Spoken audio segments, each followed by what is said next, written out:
I'm now back again. I just wanted to update you. As you can see, there's a bison putting the wiring, putting the harness. So as you can see now, most of the wire is in. Okay, let me show you inside.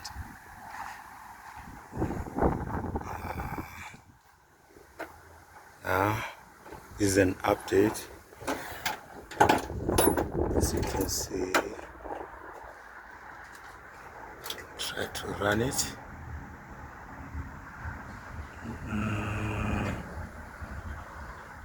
Yeah, coming alright.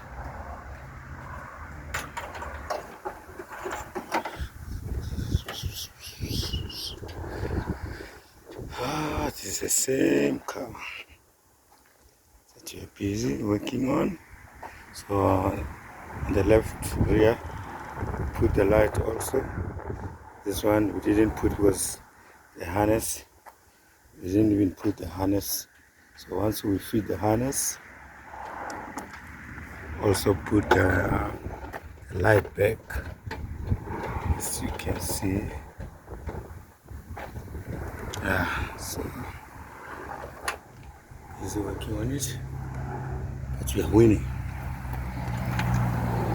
As you can see, the engine is there hanging, waiting for us to install a 2-liter FSI.